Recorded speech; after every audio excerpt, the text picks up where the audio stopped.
Imagine waking up and before you even open your eyes, you already feel the pressure of what needs to be done. Your phone buzzes, notifications flash, and your mind starts racing as if the day is already behind schedule. You jump out of bed, gulp down your coffee, rush to get to your bus, respond to messages on the way, think about pending tasks, open tabs, close tabs, put out fires, schedule meetings, all this at a pace that barely leaves room for breath. And the strangest thing?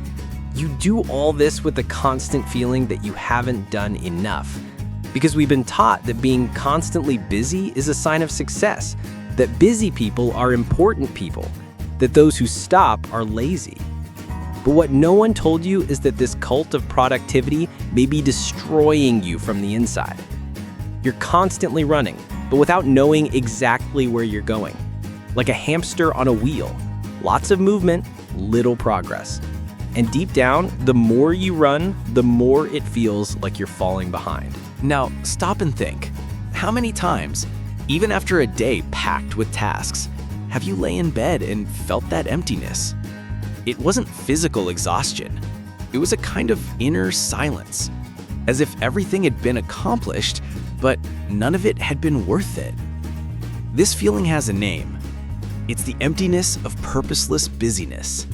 You rushed all day, answered everyone, delivered what was expected, but never once stopped to ask, what if all this is really mine?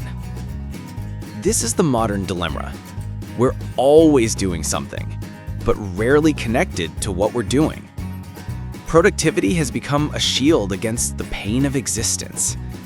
We fill every minute to avoid facing silence, doubt, anguish. And then, when there's space left, anxiety sets in, because standing still today seems like a crime. But this crime is precisely what prevents us from feeling real joy, sincere sadness, presence. Emptiness doesn't come from pausing. It comes from constantly escaping it. There comes a time when the mind cries out for help, and so does the body. But the answer isn't to do more, it's to do less, more truthfully. Slowing down isn't wasting time, it's regaining direction. And that can start with 5 minutes. 5 minutes in silence before opening your phone. 5 minutes staring at the ceiling breathing. 5 minutes drinking coffee without scrolling through your feed. It may seem short, but it's in these breaks that you listen to what's inside you. Philosophy teaches that a life without reflection is an empty life. And perhaps the emptiness you feel isn't a lack of tasks, but a lack of connection with what moves you. Start small. Choose one task each day that has a real purpose. Say no where you always say yes for fear of disappointment. Look at your schedule and cut out what consumes you without building you up. Because in the end, being constantly busy can be just an elegant way to escape yourself. And living a life full of tasks but empty of meaning is modernity's greatest trap.